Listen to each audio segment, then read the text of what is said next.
వివాదంలో big boss fame Mehboob Shaikh resort లో Mehboob birthday పార్టీలో పలువురు సెలబ్రిటీలు మెరుపుదాడి చేసిన ఎక్సైజ్ పోలీసులు లీటర్ల కొద్దీ మద్యం seize. Big boss fame Mehboob వివాదంలో చిక్కుకున్నారు. తన బర్త్డే పార్టీపై ఎక్సైజ్ పోలీసులు మెరుపుదాడులు చేశారు. ఎలాంటి అనుమతులు లేకుండా సిటీ అవుట్కట్స్ లో ఈ పార్టీ నిర్వహించడం వివాదాస్పదంగా మారింది. పార్టీలో భారీగా లిక్కర్ స్వాధీనం చేసుకున్నారు పోలీసులు. అసలేం జరిగింది అనే విషయానికి వస్తే,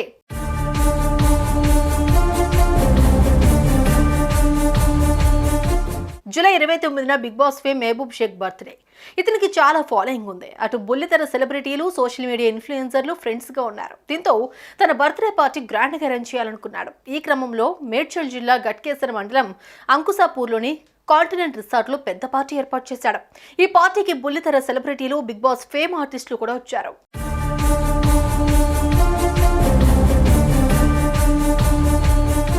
ఇక బర్త్డే పార్టీ అన్నాక కేక్, బిర్యానీతో అయిపోదు కదా, అందుకే భారీగా లిక్కర్ అరేంజ్మెంట్స్ కూడా చేశాడు మెహబూబ్.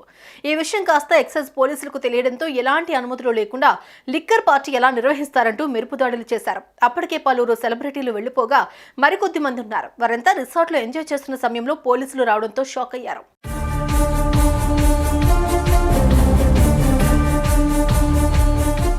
మెరుపుదాడులు చేసిన పోలీసులు పార్టీలో 11.2 లీటర్ల మద్యం, 7.15 లీటర్ల బీరు స్వాధీనం చేసుకున్నారు. 750 ml 3 Ballantine's whisky bottles, 5 Absolut Citron vodka bottles, 1 litre Black Label whisky, 11 Budweiser beer bottles, 19 Breezer bottles స్వాధీనం చేసుకున్నారు. అలానే పార్టీలో ఇంకేమైనా నిషేధించిన ద్రవ్యాలు ఉన్నాయా అన్న కోణంలో పోలీసులు సర్చ్ చేశారు. కానీ అలాంటివి దొరకనట్టే తెలుస్తోంది.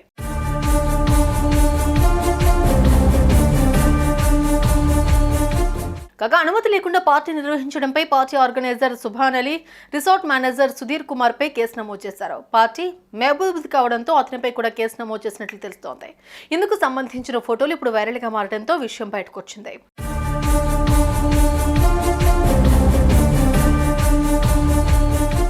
ఇప్పటికే తెలంగాణలో రేవ్ పార్టీలపై యాక్షన్ తీసుకుంటున్నారు పోలీసులు. మాదక ద్రవ్యాలు వాడుతున్నా, అనుమతులు లేకుండా లిక్కర్ పార్టీలు ఏర్పాటు చేసినా ఉపేక్షించడం లేదు. ఎంత పెద్దవారు ఇన్వాల్వ్మెంట్ ఉన్నా కానీ ఊరుకునే పరిస్థితి లేదని చెబుతున్నారు.